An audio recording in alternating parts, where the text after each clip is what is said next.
Hello, I'm Deborah Sword. Picture me at a party and someone I don't know asks what I do. So I tell them I teach, research, and write about conflict competence. You might be surprised that I often hear them say, "Oh, I took a conflict competence course and it was good, but I don't use the methods." Well, of course, I ask them questions. They tell me they found the course good, but the material, the models, or the methods weren't practical in their real life. So I asked more questions. They tell me that conflict was part of a communication course or a business course, maybe during couple counseling or for professional development. That makes sense. After all, conflict competence is considered a necessary workplace and interpersonal skill. Tyson and I discussed this in episode 31 that you can listen to after this one.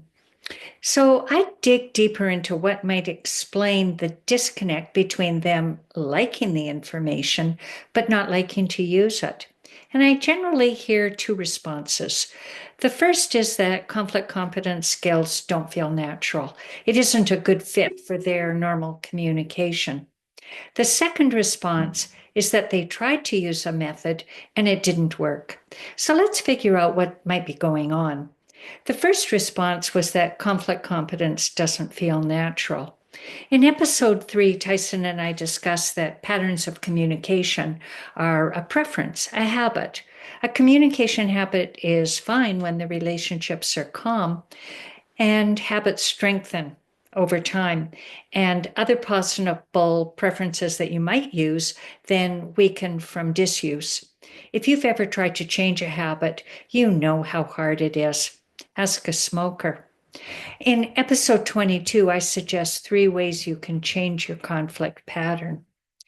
When relationships are conflicted and you haven't practiced your conflict competencies, you might think that your usual communication habit is good enough. But once you're in a conflict, your routine communication habits often aren't up to the job. You need conflict competency. But it's harder under pressure to access the good skills you use daily that work for you when you're calm, and you haven't practiced your conflict competency skills, so you can't access them. If you want to have your conflict competency available when you need it, use it often. Otherwise, you can't use it because you don't use it. The second response I hear is that they tried the method and it didn't work. Well, kudos for trying. That's great. In the second case, you aren't trying to change a habit. Conflict competency is a new skill you're adding to your existing habits. And if you've ever tried to learn a new talent or sport or app, you know it requires patience, persistence, and practice.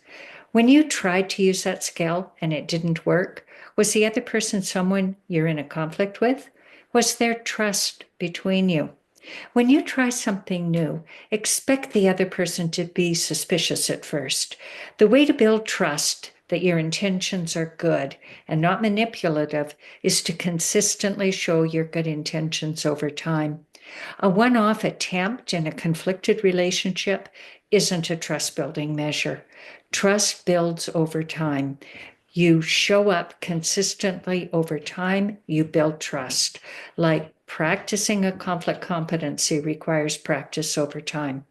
If you've taken a conflict competency course and don't use the information, you're missing a chance to deepen the quality of your relationships. If you've taken a conflict competency course and used the information once but quit because it didn't work like magic, you're missing opportunities to build trust. Conflict competency works every day, not just for resolving conflict. Practice improves the quality of your relationships. Using the skills over time builds trust.